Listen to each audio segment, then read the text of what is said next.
This week's study is on the Holy of Holies, the most holy place. Our key verse is in Hebrews 10:22. It says, "Let us draw near with a true heart, in full assurance of faith, having our hearts sprinkled from an evil conscience, and our bodies washed with pure water."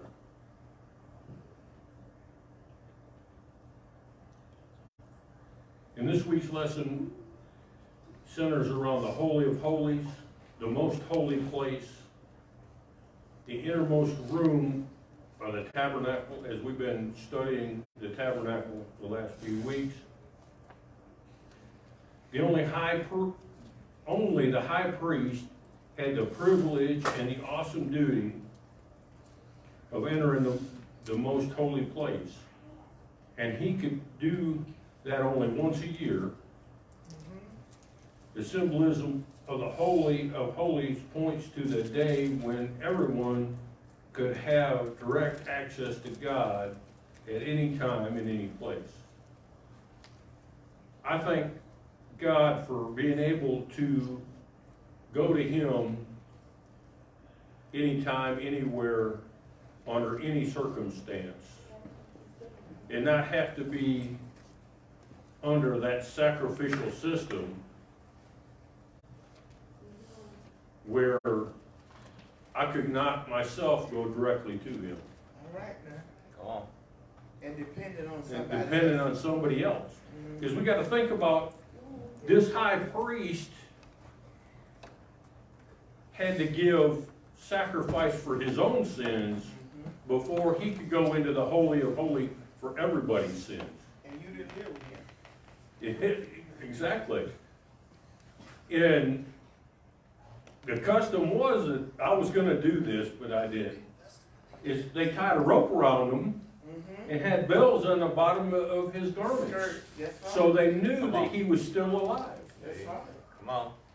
Because if he walked into the Holy of Holies and his sins weren't atoned for, they were dragging him out. And then who was going to present your sin? Then, yeah. There you go. So I'm glad that we don't have to do that.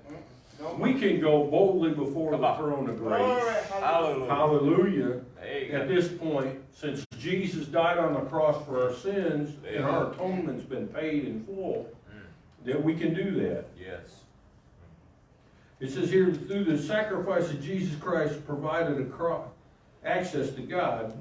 While God calls us to come together and worship Him, our worship of Him is not limited to a physical setting of a church.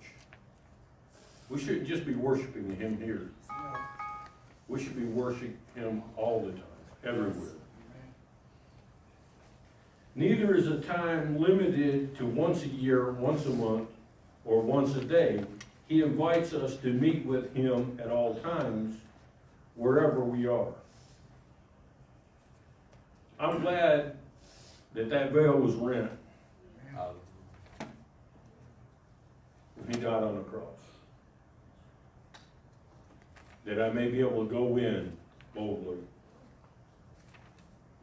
The most high place in the tabernacle was where the atonement was made for the sins of the people. The most high priest who entered it had to make atonement for his own sins first. And he was able to offer up a sacrifice to make atonement for the sins of others. Now, under the new covenant, which we have now, I thank God we have a high priest still, but that high priest is Jesus Christ.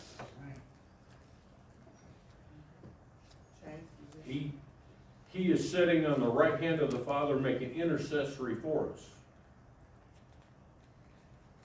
I'm glad that He's there. Amen? Amen. You know, a high priest who sacrificed of his own, so his sacrifice was sufficient to atone for his sins, but not for everybody's. I'm glad God's sacrifice, Christ on the cross, was atoning for everything. Because of that, he became the high priest and the perfect sacrifice. Our most high place can be wherever we meet with him. So wherever you meet with God is the Holy of Holies. If it's in your car, if it's in your prayer closet, wherever it may be, that's where it is. It's here. You know You- what, Chief? Go ahead. Go ahead. Wherever we decide to make an altar, that's the Holy of Holies. When we make an altar, whether it's in, like you said, in the closet, or whether it's driving down the highway, wherever we present that moment, we come before the throne. We make an altar. There's no limit, no boundaries. We can make an altar any place. Anywhere. And there were many altars all through the desert. When the children of Israel was coming over, they oftentimes made an altar to remember the sacrifices and how God brought them out. So you can just make an altar Anywhere. And I'm glad that we have that to where we can just anywhere come to him.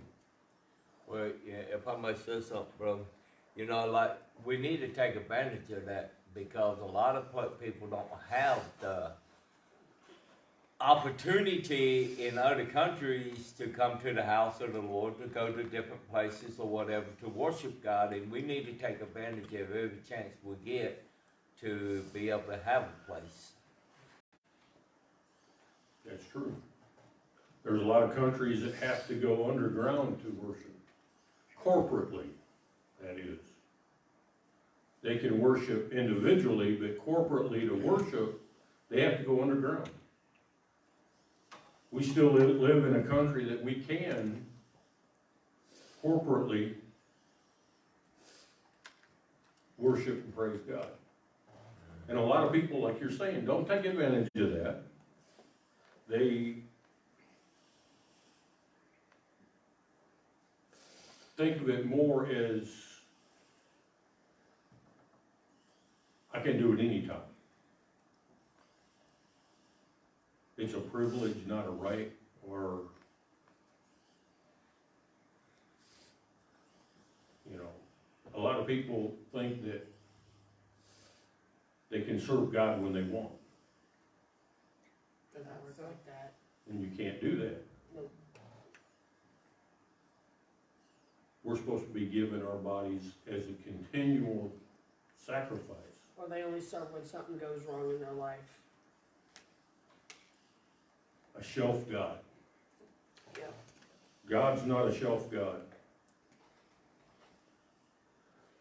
In the beginning of time, when God created humans, he desired fellowship with them.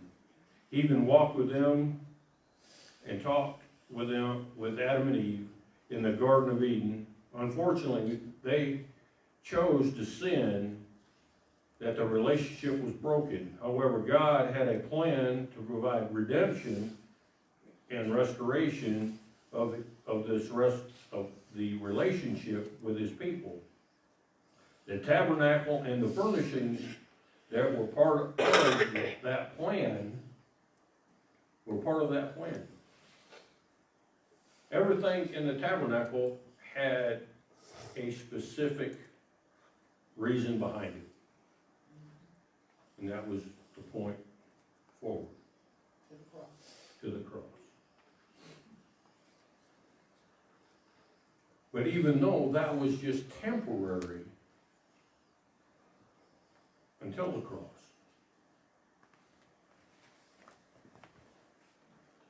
as I was talking with Mary earlier this morning, you know, I thank God we're not at that point where we're still at the sacrificial system. Just imagine how many animals were sacrificed daily, monthly, or even yearly. It's hard to imagine the amount of animals that were sacrificed. Now just take that now to the population that is today, how many more that would be daily, weekly, yearly, monthly? A couple billion. Yeah, I mean, it's just astronomical.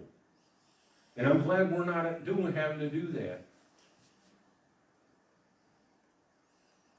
But we're still supposed to be sacrificing. Sacrificing ourselves A living. for, as a living sacrifice. In Exodus 21, or 25, 21, and 22, it says, "And thou shalt put the mercy seat above and upon the ark, and in the ark thou shalt put the testimony that I shall give thee. And thee I will meet with thee, and I will commune with thee from above the mercy seat, from between the two cherubim which are upon the ark of the testimony, of all the things which I have given thee in commandments unto the children of Israel." As we know from the word that we're given, there's a couple of things in the Ark of the Covenant. Does anybody remember what they are? 10 Commandments, Aaron's rod. Aaron's rod. 10 Commandments.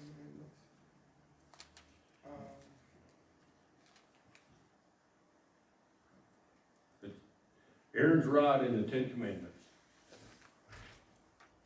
The rod that budded and the 10 Commandments. What's that saying? He's given us what to live by, and he says the dead's going to live again. Aaron's rod that budded, that's showing that when Christ had died, he's going to rise again. What was so unique about the rod that budded again was it didn't have to be planted in water, it didn't have to be planted in the ground. It just instantly came back alive after it had been dead for so many years. Yeah. All of a sudden life was restored to it. It was just instantly alive again. That was so neat. You know, God provided atonement for the sins of his people through the sacrifice they made in the temple. The atonement took place in the most holy place, or the Holy of Holies. Okay? The Ark of the Covenant was the only piece of furniture in the Holy of Holies. The Ark was made from shittim wood, covered with gold. And here it says, I didn't go back. It says it was 45 inches long, 27 inches high, and 27 inches wide. That's our standard. That's not the exact how they would have measured it, because they didn't have inches, they used cubits of measurement then. But that's roughly how big it would be in today's standards. Like other items in the tabernacle, the ark had 4 gold rings for the poles used to carry it. These poles were not to be removed from the ark.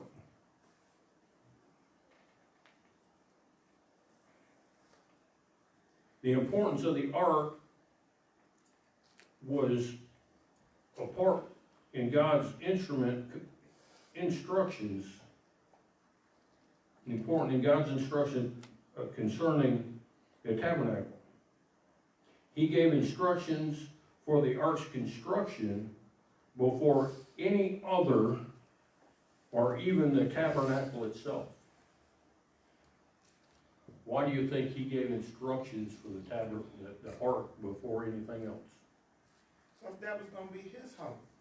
His spirit was going to abide in the Ark of the Covenant. And that's why when he went in there, he carried the sins of the world in there. And any man that opened it, they died instantly when they touched it, because the sins hadn't been taken to the cross yet. Jesus had not died.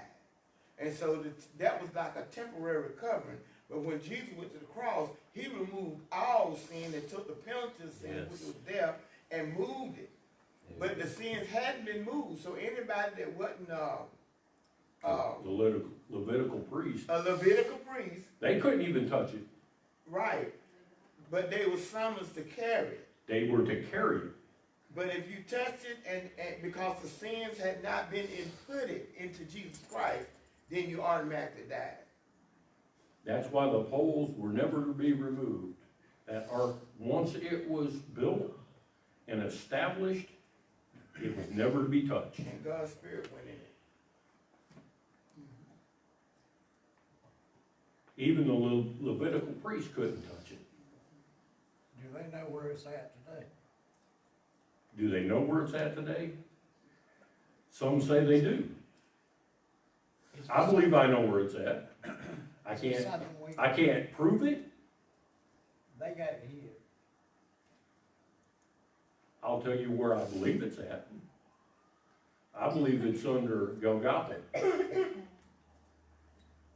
Because I believe Jesus' blood was sprinkled on the mercy seat when he was crucified. I can't prove that. I can tell you where I think it's at. Where? Because they done a study on it during PBS public broadcast, which some people think right, wrong. I don't know, but they found all of these people that was practicing all the Jewish religion, and they wanted to know in Africa, why was you practicing all this Jew religion and carrying out all these sacrifices and stuff? And they said, we're the seeds of Abraham. And they said, that's impossible. And they said, oh no, we are the seeds of Abraham. So they took their DNA, and there is a chromosome inside all pure Jews that only the Jews had. And sure enough, this sect that's in the other side of Africa has that same enzyme that's in them, thank you, Mary, that's in them. And they have a Temple Mount over in Africa that they won't let nobody else go in, because they declare and decree for the last over 2,000, almost 1,800 years, that the Ark of the Covenant is in their building. Now, whether that's true or not, I can't prove it. Right. But they declare, and when they tested the people for being Jews, they were absolutely Jews. And they still carry on everything that the Jews did in that day. They still carry on. It's just a mystery. There's also a gentleman that did some archaeological studies, digs, under the temple, under the Dome of the Rock, and said that he was the only one that survived, that actually said that he had seen it, along with the sword of Goliath. You got So I don't know how true this is, but But that's, we can't prove none of it. Wait a minute. sorry, Go ahead. it says that Queen Sheba visited Solomon in Jerusalem 3,000 years ago, and the son she bore him, Menelik, at 20 visited Jerusalem. From there he brought the Ark of the Covenant back into Achem, and it's been in Ethiopia ever since. But that goes back to, we don't know for sure where it's And at. that's So, part of, you know, and that's we can't part of say- Africa. Right, That's part of Africa. Yeah. Ethiopia. Which so we can't prove either way. You know, it's all speculation. we don't even know if anybody's ever seen it since. So that, I'm just saying, I'm not saying I can prove it by the word. I'm just, Right. That'd be a good trip for us to go to. Right? Find the Ark of the it might be a Covenant. good trip, but I guarantee you'll never get on the Temple Mount. No, because it's guarded 24 hours a day. They will So, not let yeah. you get near it. You know, it's an important, the importance of this ark was the appointment in God's instruction concerning the tabernacle. He gave instructions for the ark's construction before all the others. The ark accomplished accompanied Israel through all their journeys, and it was only the original piece of tabernacle furniture moved to the temple centuries later. Israel, throughout time, Israel carried that temple, that Ark of the Covenant. And they eventually got to the point where they were using it like a good luck charm.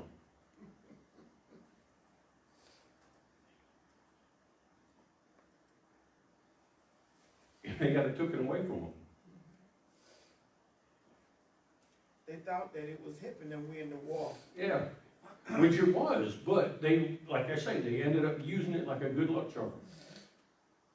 What's a lot of people doing today? They use the cross. They're using the Christ and the cross as a good luck charm. It's the same thing. The same thing. The same thing that was going on back then is going on today. But they can wear the cross, they can meet at the motel, they can go gamble, they can go drink, they can lie, cheat, and steal, but they still got their cross. Learn part. Come on.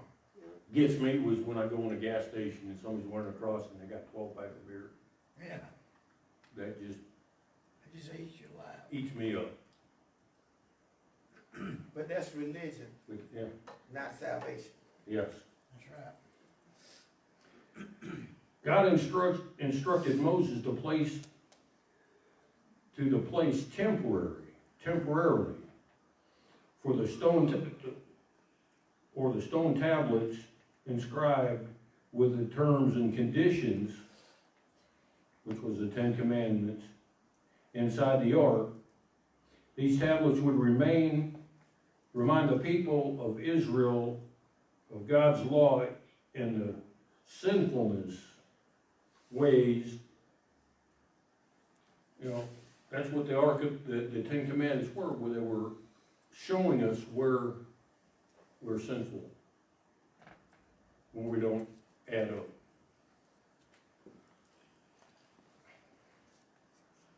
On the lid of the ark,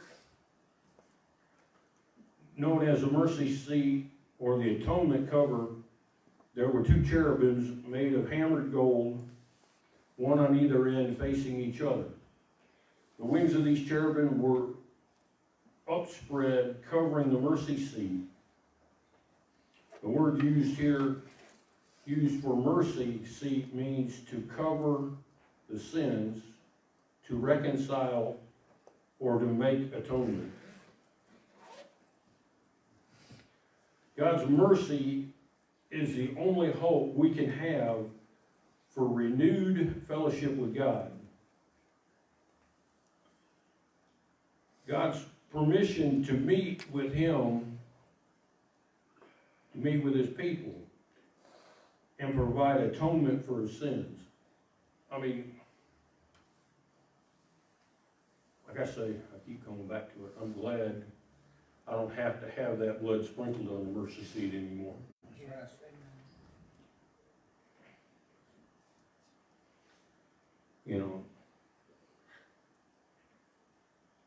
There's so much that people take for granted this day and time.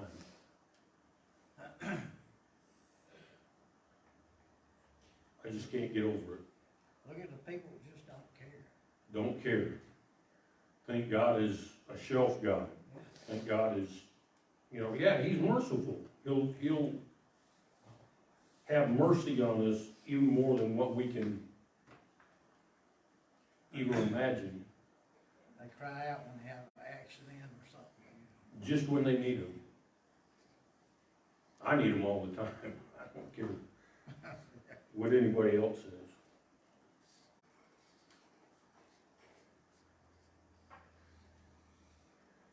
This world's leaders who live in palaces or mansions are not, presidential mansions, are not easily accessible to citizens of their own country. Isn't that true? Walk up to the White House and try to get in and talk to the president. You better have an appointment. They're gonna shoot you.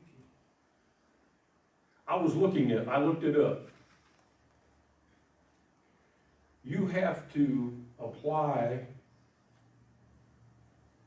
for a tour pass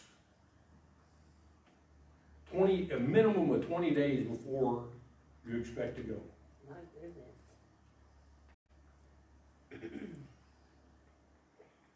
No more than 90 days before you go. There's a lot of it you don't Okay. want to see. They have 20 days to either tell you you can have that pass or not. During that time, they're looking at your background.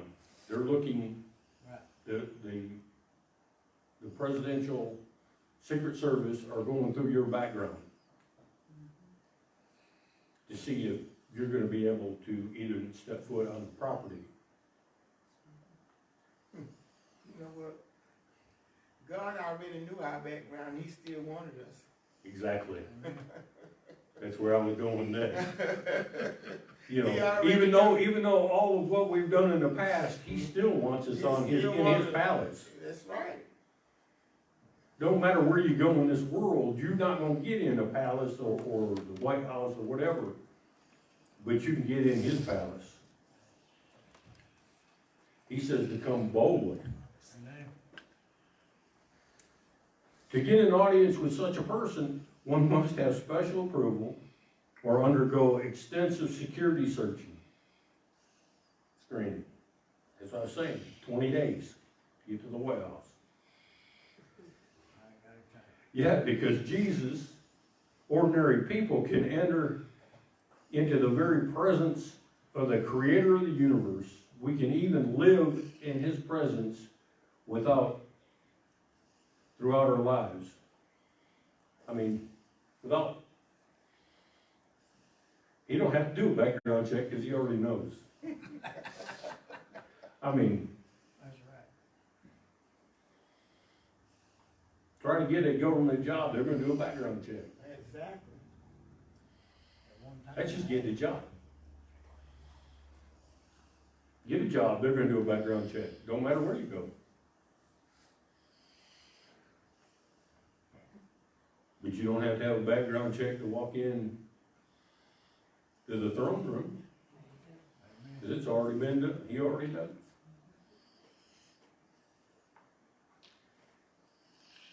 Humanity needs and still needs the fellowship with God, symbolized by the tabernacle.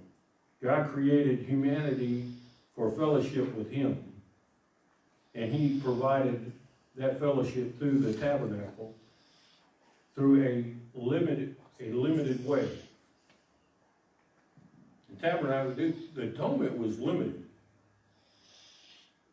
For everybody's sins, that one priest had to do it. We have one great high priest. It's limited. He said he was the door, The truth and the life. the way, the truth, and the life. He says anyone that either try to climb into the sheepfold any other way is a thief and a robber. That's what he said. He sure said it. So, yeah, it is still limited. There's only one way, but you have unlimited access. That's right. Jesus' sacrifice for sin removes the barriers between God and his creation. At the mention of Jesus' death on the cross, the heavy curtain in the sanctuary of the temple was torn in two from top to bottom. Why was it torn from top to bottom? Think about it. Because sin was destroyed. And not only that, Jesus could not be every place at one time. But once he died on the cross, he was able to be everywhere. See, he could only be in Jerusalem. He could only be in this place and that place. Now, once you got saved, you could take his spirit with you. But he himself could not be, because he was there in one place. But once he died on the cross, he was able to be all over the whole world as he was when he was with God. So the limits was took off. As he come out, it wouldn't be from the bottom.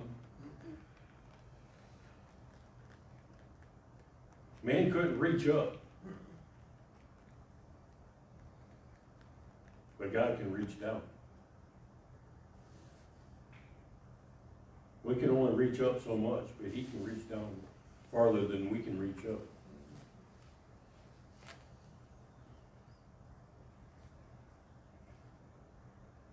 Several places in the book of Hebrews, the writers contrast this testimony and investigate this,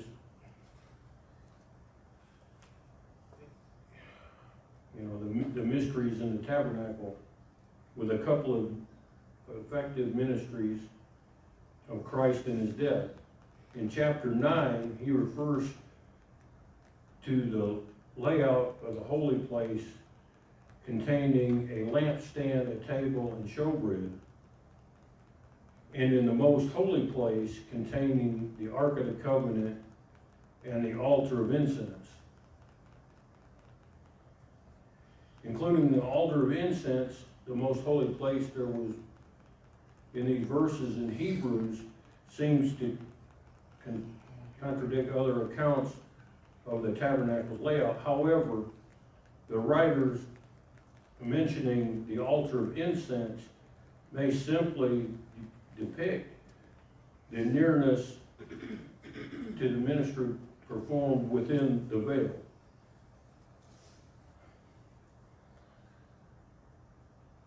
The altar of incense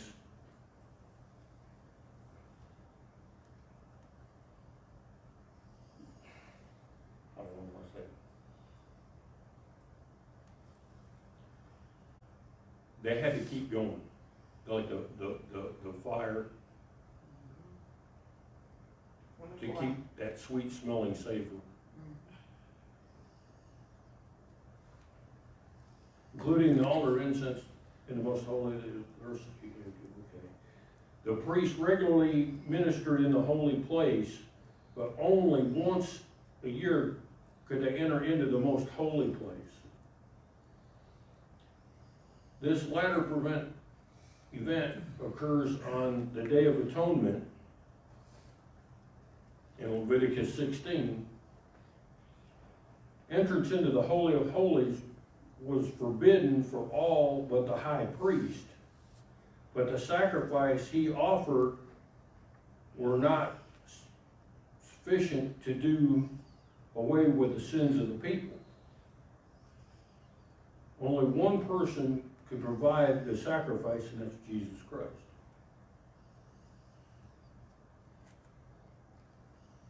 I'm glad that he gave us that sacrifice. Like the priest that represented the people before God in the Holy of Holies, Jesus entered into heaven to represent us to God. Jesus did not need to do this once a year, but he does it all the time. He is our advocate. He's our great high priest. And I thank God for it. This is a question here. Why was the sacrifice of Jesus more effective than the sacrifices offered under the old covenant? Because once that veil was ripped in two, he gave every man an interest into the Holy of Holies. There was no other way to get through it until it was broken. And it was broken when Jesus was the last sacrifice and the only sacrifice that could redeem man from his sin. So once that veil was broken, we had free access. We didn't need an earthly priest because we had the high priest. That's it. I mean, I'm glad that, like I've been saying all along, I'm glad that he made that sacrifice. He could have said, no, I've had enough and didn't. That he took them steps up, got this hill and laid down on that cross for our sins. I'm glad that he did. A lot of people just want to shrug it off. Although God's instruction to Moses to build the tabernacle to provide a place for God to fellowship with his people, the tabernacle had limitations. The holiness of God required separation between himself and sinful humans. And no sacrifice could offer,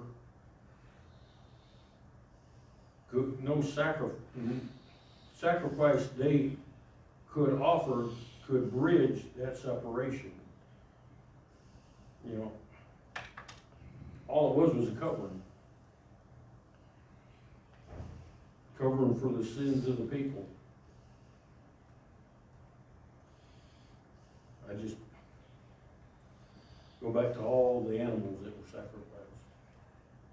It still gets me how many that was done. The placement of the Ark of the Covenant within the Holy of Holy Places spoke of separation between God and humans. Only the high priest could enter the most holy place, you know.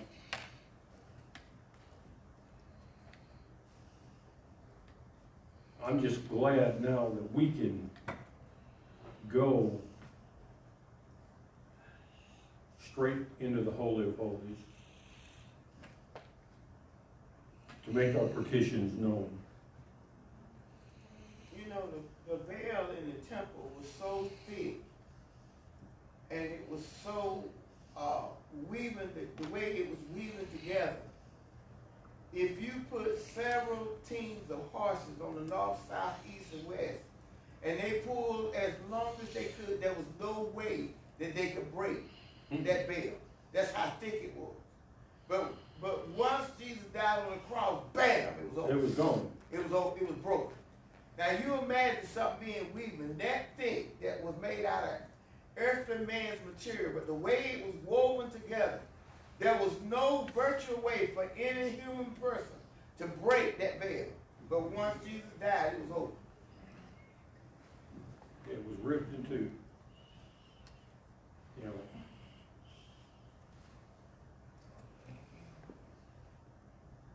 That's where we're getting at here. While the mercy seat spoke of the access to God, that the access was limited, God's instruction to Moses to make a veil in Exodus 26:31, or a curtain from finely woven linen, colored yarn, to separate the Holy of Holies from the holy place.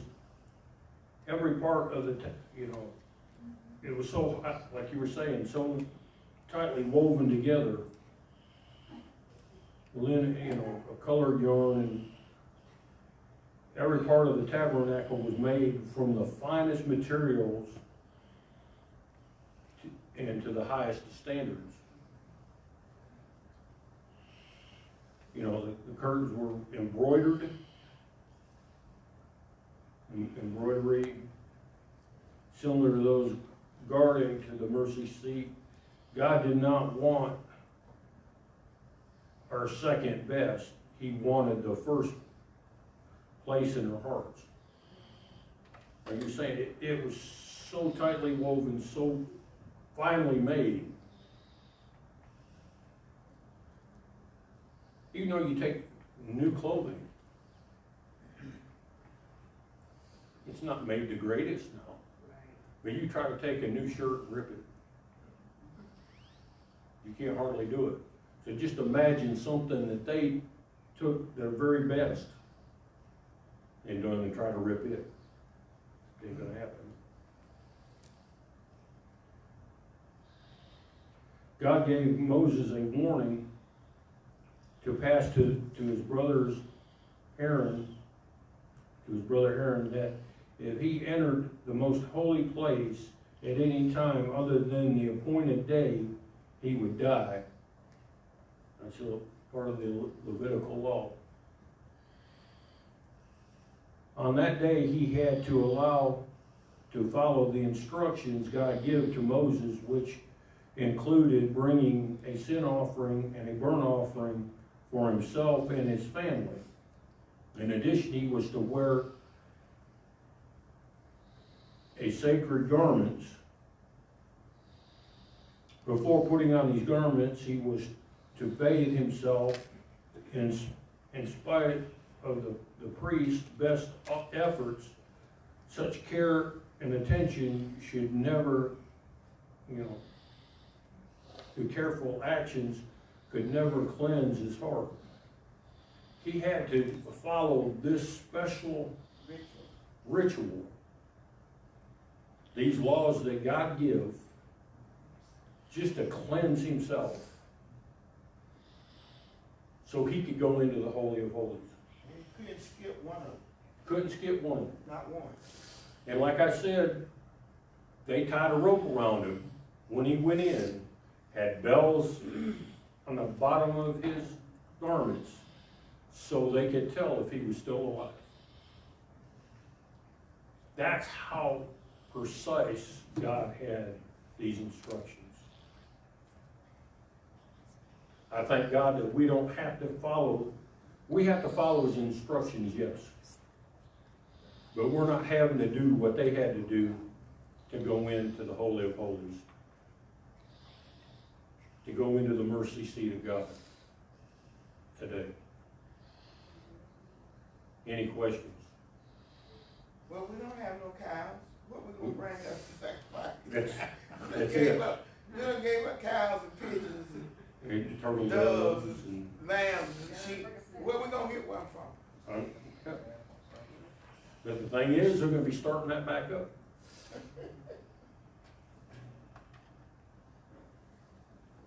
Here shortly.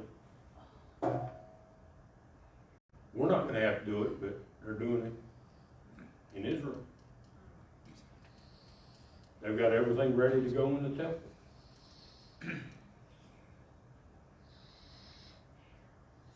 It's just getting closer and closer. Any more questions, comments? That's all I've got for today.